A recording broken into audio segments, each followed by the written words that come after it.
Hello everyone, good morning to all of you. आज की video में हम कुछ क्वेश्चंस डिस्कस करेंगे जो 2021 के यूपी पीजीटी के एग्ज़ाम में पूछे गए थे। तो शुरू करते हैं आज की अपनी वीडियो। पहला क्वेश्चन है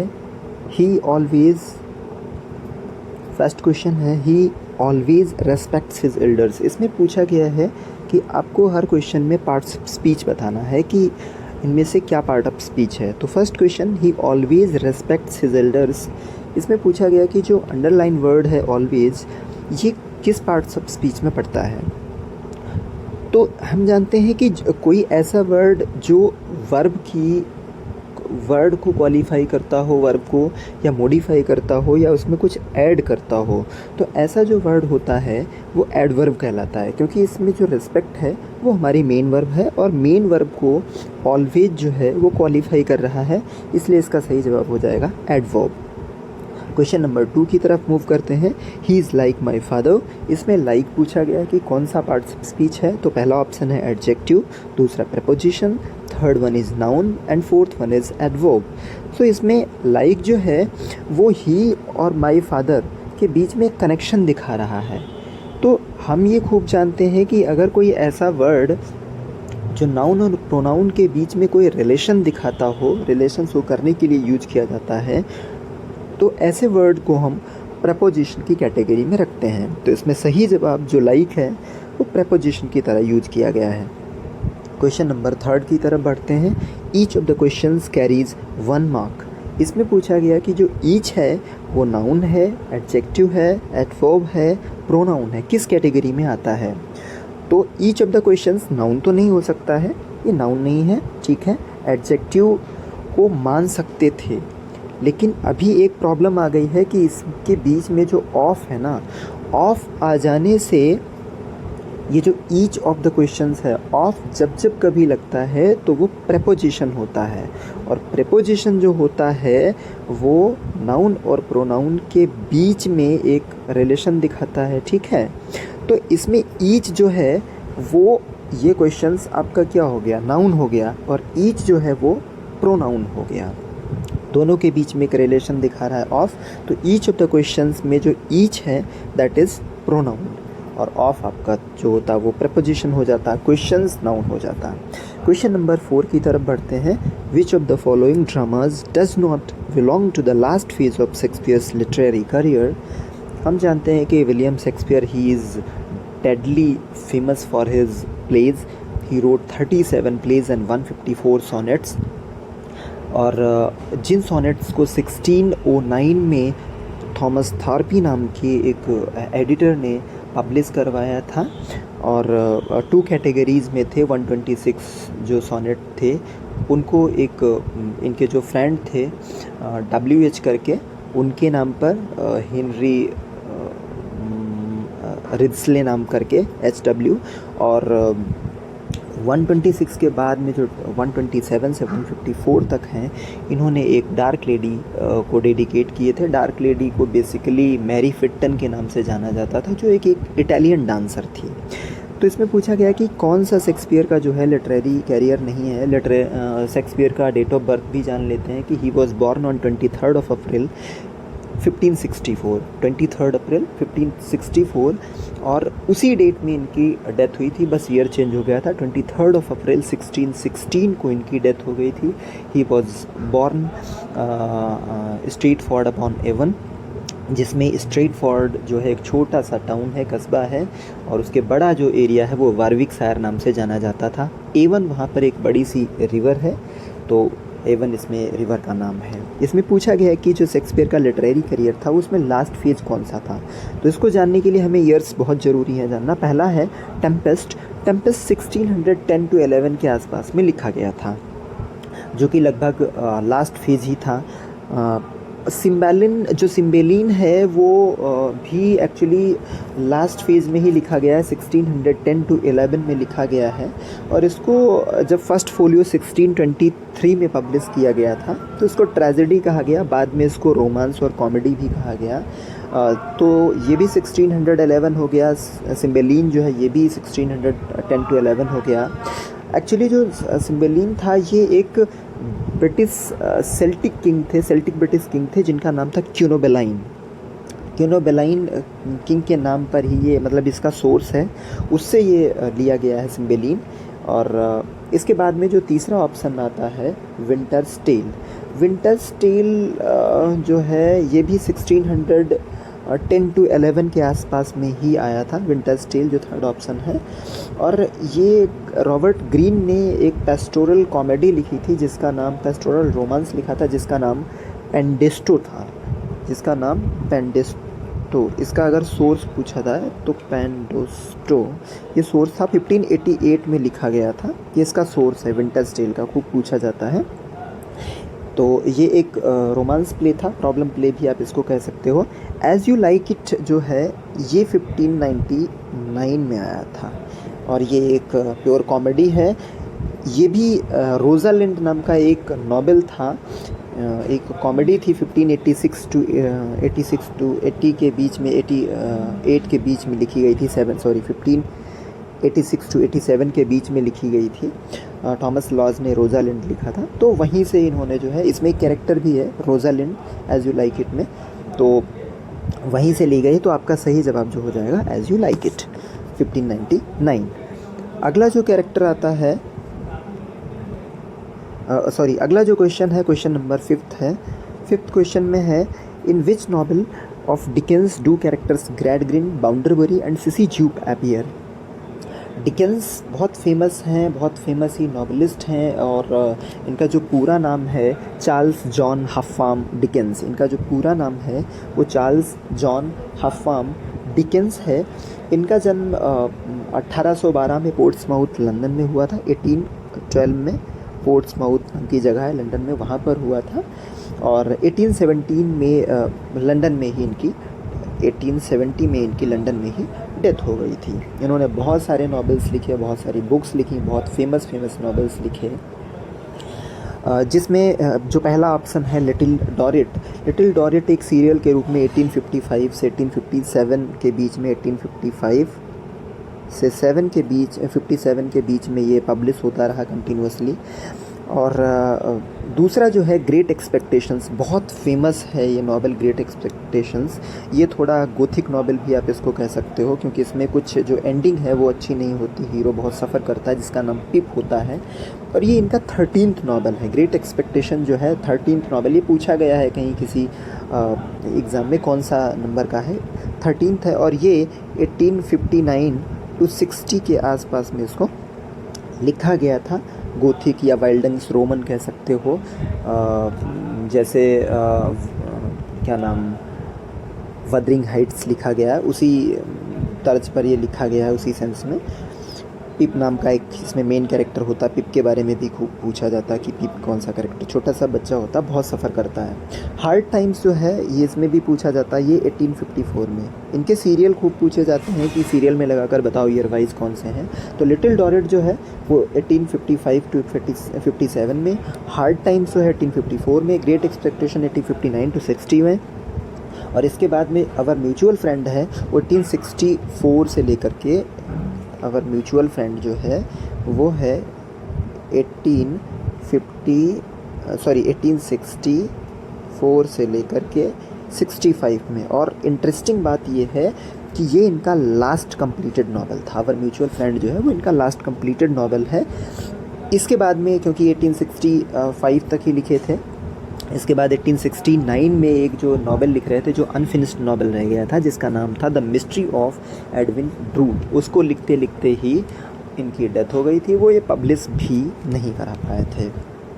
तो इसमें जो क्वेश्चन पूछा गया है कि ग्रैंड बाउंडरबरी सिसी ज्यूप किस नॉवेल के कैरेक्टर हैं, तो this one is Hard Times, that was written in 1854। इसके बाद में अगला जो क्वेश्चन आता है, question number 6, one of 4 children born at the same time to same mother is called. कहने का मतलब यह है कि एक मदर से एक ही समय में जो 4 बच्चे जन्म लेते हैं, उनमें से किसी एक बच्चे को अगर कुछ बुलाना हो कि क्या कहेंगे उसको, तो किसे कहते हैं। 4 ऑप्शन दिए गए हैं। पहला है कॉफ़। कॉफ़ जो होता है एक तरीके की अल्कोहलिक ड्रिंक होती है, तो इससे इसका कोई लेना देना नहीं। दूसरा है क्वाड्रुपल। क्वाड्रुपल का मतलब होता है 4 एलिमेंट्स, मतलब 4 पार्ट्स किसी चीज़ के जो होते हैं उसको क्वाड्रुपल बोलते हैं। तीसरा है क्वाड्रुप्लेट। क्वाड्रुप्लेट जो होता है ये इसका सही जवाब है। क्वाड्रुप्लेट में 4 बच्चे एक साथ में होते हैं, उनमें से किसी एक बच्चे को हम क्वाड्रुप्लेट कह सकते हैं। और क्वाड्रिलियन वो संख्या होती है जो एक के बाद में 15 जीरो लगते हैं, उसको हम क्वाड्रिलियन संख्या बोलते हैं, नंबर, क्वेश्चन नंबर। तो इसका सही जवाब जो है वो थर्ड वाला है। थर्ड वाला सही जवाब है। 1 of the 4 children born at the same time to same mother is called quadruplet। Question number आता है अगला 7। Arabella Dunn is a character in Return of the Native, The Velvet, Jude the Obscure, The Trumpet Major। ये सभी जो novel हैं ये बहुत famous novel हैं और ये बहुत ही फेमस नॉवेलिस्ट जो कि रियलिस्टिक चीज़ें लिखते थे, उनका नाम था Thomas Hardy. Thomas Hardy basically 2 जून 1840 को इनका जन्म हुआ था। 1840 को इनका जन्म हुआ था और 1928 में इनकी डेथ हो गई थी। ये सारी चीज़ें याद रखने वाली हैं, बहुत पूछी जाती हैं। फिर जो पूछा जाता है कि इनके जो नॉवेल्स हैं वो सीक्वेंस में लगाने के लिए पूछे जाते हैं, तो बहुत अच्छा होगा कि अगर इनको बहुत सारे नॉवेल्स हैं उनको अगर आप ठीक तरीके से याद कर लेंगे तो बहुत फ़ायदेमंद रहेगा। हर एक कहीं ना कहीं कोई सा भी क्वेश्चन पेपर आएगा उसमें टॉमस हार्डी से रिलेटेड कोई ना क्वेश्चन ज़रूर दिया गया होगा। तो अराबेला डन जो है ये ज्यूड द ऑब्सक्योर की एक कैरेक्टर है। ज्यूड द ऑब्सक्योर जो है 1895 में लिखा गया था और 1897 में पब्लिश किया गया था इसको। 1895 में इसको लिखा गया था और 97 में। ज्यूड द ऑब्सक्योर सच में बहुत ऑब्सीन नॉवेल था। इसके बाद में उन्हें बहुत क्रिटिसाइज़ किया गया और बताते हैं कि टॉमस हार्डी ने उसके बाद में नॉवेल लिखने बंद कर दिए और उसके बाद में उन्होंने पोइट्री लिखनी शुरू कर दी थी। तो अराबेला डन एक ऐसी कैरेक्टर है ज्यूड द ऑब्सक्योर में जिसने ज्यूड फॉली नाम की एक हीरो को बहला फुसला करके कि मैं तुम्हारे बच्चे की माँ बनने वाली हूँ, मतलब प्रेग्नेंट हूँ, उससे शादी कर ली और उसके बाद में उसको भी धोखा दे करके डिसीव करके वो ऑस्ट्रेलिया किसी के साथ में चली गई थी। इसके बाद में रिटर्न ऑफ द नेटिव जो फर्स्ट ऑप्शन है हमारा उसको 1978 में लिखा गया था। That was written in 1978। इसको थोड़ा सा साफ करते हैं फिर बताते हैं। तो अराबेला डन वाला ये क्वेश्चन, हाँ, रिटर्न ऑफ द नेटिव 1978 में लिखा गया है। जो दूसरा ऑप्शन है द वेलवेट, एक्चुअली ये 14th इनका नॉवेल था, ये भी पूछा गया है कहीं पर इसलिए मेंशन कर रहे हैं। द वेलवेट जो है वो 14वां नॉवेल है इनका और 1892 से लेकर के लगभग 1893 के बीच में ये लिखा गया था। द वेलवेट 1892-93 के आसपास में। और जो 4th है द ट्रम्पेट मेजर जो इनका नॉवेल है ये एक्चुअली 1897 में लिखा गया था। 1897 में। हाँ, एक चीज़ बहुत इंपॉर्टेंट है जो बताना भूल गए, जैसे विलियम फॉकनर ने जो इमेजिनरी एक प्लेस जो रीजनल फिक्शन जैसे लिखते हैं ना, तो एक रीजन होता है कुछ, तो फिक्शनल जो प्लेस है उनका योकना पठाफा है। ऐसे ही जो इनका फिक्शनल प्लेस है जहाँ जिसके बारे में इन्होंने नॉवेल लिखा आसपास, हालांकि वो एग्जिस्ट नहीं करता है, वो वेसेक्स नाम की जगह थी। इस वेसेक्स नाम की जगह के ही आसपास इन्होंने अपने सारे नॉवेल्स लिखे हुए हैं, तो ये भी बहुत इम्पॉर्टेंट है। तो ये टॉमस हार्डी के बारे में। इनके और भी बहुत फेमस नॉवेल्स हैं, जैसे 1891 में टेस्ट टियरवल विल्स पब्लिश हुआ था, जिसको a pure women faithfully presented, उसका जो सब टाइटल है, खूब पूछा जाता है कि टेस्ट का जो सब टाइटल है वो क्या है, तो उसका a pure woman faithfully presented है, 1891 में आया था। ज्यूड द ऑब्सक्योर 1895 में हमने पढ़ ही लिया। इसके बाद में ट्रम्पेट मेजर भी हमने देख लिया 1882 के आसपास में। और जो और इम्पॉर्टेंट है नॉवेल वो far from the madding crowd, ये खूब पूछा जाता है कि कब पब्लिश हुआ था, तो far from the madding crowd जो है वो 1874 में आया था और मेयर ऑफ द कैस्ट्रोपीज जो है वो 1886 में आया था। तो ये इनके वैसे तो जितने भी नॉवेल्स हैं 14-15 वो सारे के सारे इम्पॉर्टेंट हैं और सारे एक सीरियल वाइज और ईयर वाइज तरीके से याद करने चाहिए। उसके कैरेक्टर, उसकी स्टोरी, सारा कुछ बहुत इम्पॉर्टेंट है। पढ़ना चाहिए। नेक्स्ट क्वेश्चन आते हैं, which of the following works is not written by Robert Frost. अब ये भी कैरेक्टर बहुत इंपॉर्टेंट है। रॉबर्ट फ्रॉस्ट एक अमेरिकन पोएट थे। इनकी जो पोएट्री है बहुत फेमस है, बहुत फिलोसॉफिकल पोएट्री इन्होंने लिखी है अभी तक।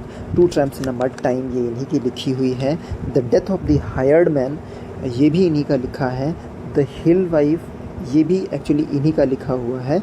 ग्रीन हिल्स ऑफ अफ्रीका जो है वो 1935 में हेमिंगवे के द्वारा लिखा गया था। ये इनकी लिखी हुई बुक नहीं है, ये पोएम नहीं है इनकी। Two tramps in a mud time जो है वो 1934 में लिखी गई थी। और ये फर्दर रेंज जो इनका एक बुक कलेक्शन था उसमें पब्लिश हुई थी 1934 में। और the death of the hired man 1914 में ये लिखी गई थी बेसिकली 1905 to 6 में। जो death of the hired man है वो 1904 to 5 to 6 में लिखी गई थी और पब्लिश हुई थी 1914 में। द हिल वाइफ भी इन्हीं की है, इनका कुछ ईयर एग्जैक्ट याद नहीं आ रहा है। The green hills of Africa 1935 में हेमिंगवे के द्वारा लिखी गई है। तो इसमें यही सही जवाब हमारा लास्ट वाला, ग्रीन हिल्स ऑफ अफ्रीका इनकी बुक नहीं है। रॉबर्ट फ्रॉस्ट के बारे में अगर हम जानना चाहें तो ये एक ऐसे पोएट हैं जिन्होंने 4 टाइम्स पुलित्ज़र प्राइज़ जीता था।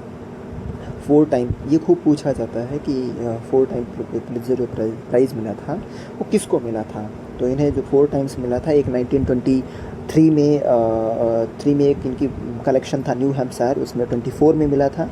कलेक्टेड पोएम्स 1930 में आई थी तो इसके लिए अगले साल 1931 में मिला। फर्दर रेंज 1936 में आई थी, इसके लिए 1937 में मिला। और विटनेस ट्री जो है वो 1942 में आया तो 43 में मिला था। तो इस तरीके से रॉबर्ट फ्रॉस्ट जो थे ये बहुत ही फेमस और फिलोसॉफिकल पोइट्री लिखते थे। फॉर क्वेश्चन नंबर अगला हम देखते हैं, for which work did E.M. Forster remark while criticising Mulk Raj Anand avoiding, क्या इन्होंने स्टेटमेंट दिया था, avoiding the rhetoric and circumlocution it has gone straight to the heart of its subject and purified it. इन्होंने कहा है कि जो रेटोरिक और सर्कमलोक्यूशन है, इधर उधर की बात करने की अपेक्षा जो नॉवेल लिखा जाता है ना, घुमा फिरा कर लिखते हैं, ये एक ऐसा नॉवेल है जो सीधे सीधे लोगों के दिल और उनके दिमाग की तरफ बात करता है। जो मेन टॉपिक है, जो मेन सब्जेक्ट है, उस पर बात करता है और इसके बाद में लोगों के सेंस, जो भावनाएं हैं, वो प्यूरिफाई करता है। तो एक्चुअली E.M. फोस्टर ने अनटचेबल का प्रीफेस लिखा था। अनटचेबल 1935 में आया था, बहुत फेमस नॉवेल है। और इसी का प्रीफेस लिखते समय इन्होंने ये कमेंट लिखा था। प्रीफेस का मतलब इंट्रोडक्शन, जब अनटचेबल की इंट्रोडक्शन लिख रहे थे 1935 में ये आया था नॉवेल, तो उसमें ही था।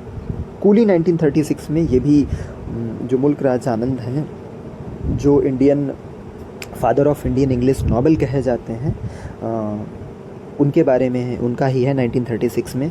स्वॉर्ड एंड द सिकल जो है ये 1942 में आया था। और टू लीव्स एंड अ बड बहुत फेमस है, 1937 में आया था। इसके बाद में इनके कुछ और जो, जैसे विलेज हो गया 1939 में आया था। अक्रॉस द ब्लैक वाटर्स 1939 में ये भी आया था। एक बहुत फेमस बुक है इनकी, वो भी पूछी जाती है, the private life of an Indian Prince 1953 में आया था। The private life of an Indian Prince 1953। इसके बाद में एक और बुक है, The old woman and the cow 1960 में आया था। 1968 में एक इनकी बुक आई थी, 1968 में एक इनकी बुक आई थी जिसका नाम था द मॉर्निंग फेस। उसके लिए इन्हें 1971 में साहित्य अकेडमी अवार्ड भी मिला था, ये भी याद रखने वाला है। वैसे तो इन्हें पद्म भूषण 1968 में मिला था, साहित्य अकेडमी 1971 में मिला था, और एक इन्हें इंटरनेशनल पीस प्राइज़ 1953 में भी दिया गया था। तो ये इसका सही जवाब जो है वो अनटचेबल है, इसमें ये कमेंट आया था। इसके बाद में जो हम देखते हैं अगला क्वेश्चन नंबर 10 है, उसमें लिखा है कि Thomas Sutpen the progenitor of Sutpen's 100 appears in, किस नॉवेल में टॉमस सुटपेन जो है वो दिखाया गया है कैरेक्टर के रूप में। एक्चुअली प्रोजेनिटर का मतलब होता है एंसेस्टर। एंसेस्टर की बात करते हैं कि जो सुटपेन हंड्रेड्स है उसका जो एंसेस्टर है टॉमस सुटपेन, वो किस नॉवेल में दिखाया गया है। तो इसका सही जवाब है एब्सोलम। एब्सोलम जो है 1936 में एक नॉवेल आया था, ये फॉकनर के द्वारा लिखा गया था। विलियम फॉकनर ने इसको लिखा था 1936 में, इसी में ये कैरेक्टर आया है। लाइट इन अगस्त भी इन्हीं का है, 1932 में लिखा गया था। मूवेबल फीस्ट और मैन विदाउट वीमेन, ये दोनों नॉवेल जो लास्ट वाले हैं ये हेमिंगवे के नॉवेल हैं। ये दोनों नावल हेमिंगवे के नावल लिखे गए हैं। और ऊपर के दोनों नावल जो हैं एब्सोलम एब्सोलम, लाइटनिंग अगस्त, ये दोनों जो हैं वो फॉकनर के नावल लिखे गए हैं। फॉकनर को 1949 में नोबेल मिला था, लिटरेचर का नोबेल। ये नोबेल लॉरिएट थे 1949 में, बहुत पूछा जाता है, तो ये याद रखने वाला है।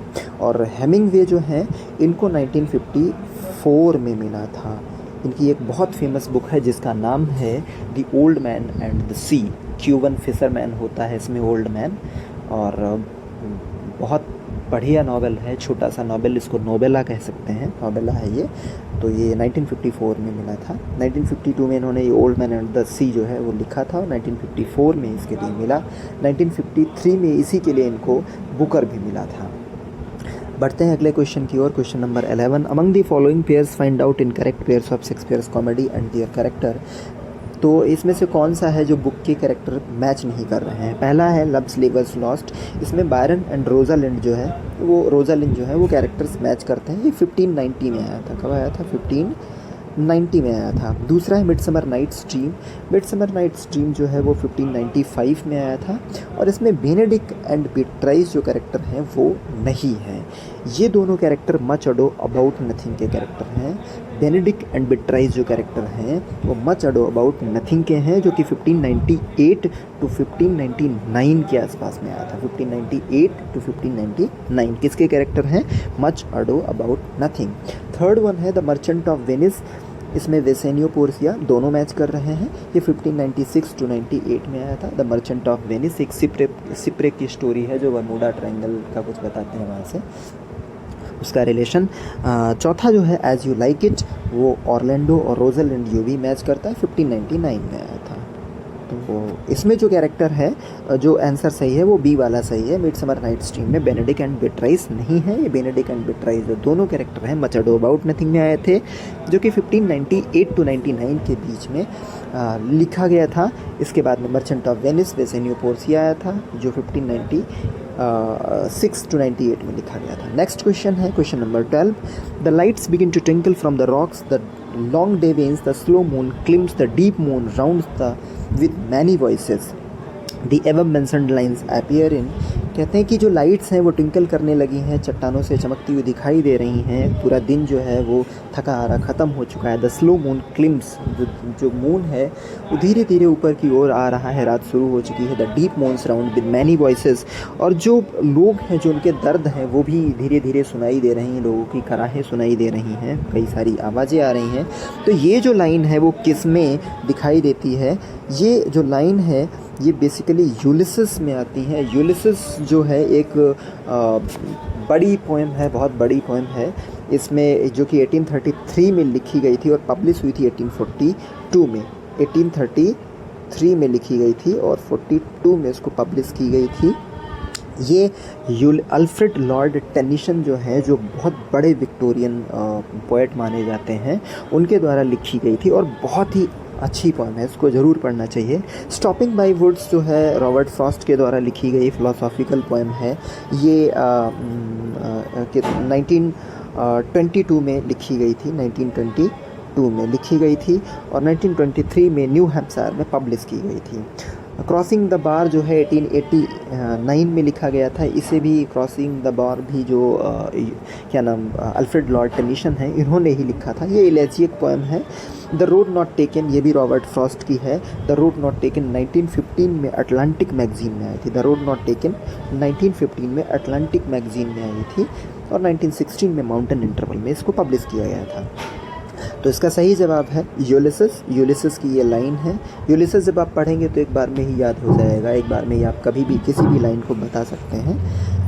क्वेश्चन नंबर 13 है memoranda during the war is written by. Actually इस क्वेश्चन के लिए मार्क्स सबको मिल गए थे। उस समय जो आयोग था उसने सबको मार्क्स दे दिए थे, इक्वल मार्क्स दे दिए थे। लेकिन इसका सही जवाब जो है वो वॉल्ट विटमैन है। मेमोग्रांडा विटमैन जो है वो सही जवाब है। इसका वॉल्ट विटमैन ने लिखा था। ये 1890 वॉल्ट विटमैन ने जो ये मेमोग्रांडा ड्यूरिंग द वॉर है। ये सिविल वॉर की स्टोरी दिखाई है एक्चुअली इसमें, जो 1862 टू 65 के बीच में हुई थी। इसमें सिविल वॉर की स्टोरी है, तो इन्होंने ही ये लिखा है। वॉल्ट विटमैन को अमेरिका का पोएट कहा जाता है, डेमोक्रेटिक पोएट कहा जाता है। एजरा पाउंड ने तो उनके बारे में लिखा है कि ही इज़ अमेरिका। ये स्टेटमेंट खूब पूछा जाता है। अर्नेस्ट हेमिंग्वे के बारे में हमने पढ़ा कि अर्नेस्ट हेमिंग्वे जो 1899 में हुए थे जन्म इनका, 1954 में इनको नोबेल मिला था, 1953 में इनको पुलित्जर मिला था, और एक ही बुक के लिए मिला था। बुक का नाम था the old man and the sea, जिसमें क्यूबर फिशरमैन की 84 डेज़ की जो स्टोरी है वो दिखाई जाती है। और इनके बहुत फेमस कुछ बुक्स हैं, the sun also rises, a farewell to arms जो 1929 में आई थी, for whom the bell tolls, across the rivers, और into the black waters, into the trees, sorry, the old man and the sea, ये सारे novel हैं। तो ये इसका सही जवाब हो गया। उम्मीद है कि आपको वीडियो पसंद आया होगा। जितना ज़्यादा आप लिटरेचर में पढ़ सकते हैं पढ़ें, ईयर्स, उनके कैरेक्टर्स सीरियल वाइज लगाना सीखें, एक्स्ट्रा इन्फॉर्मेशन जानने की कोशिश करें, वो आपको बहुत काम आती है। तो आज की वीडियो में बस इतना ही। मिलते हैं हम नेक्स्ट वीडियो में, तब तक के लिए थैंक यू, बाय बाय।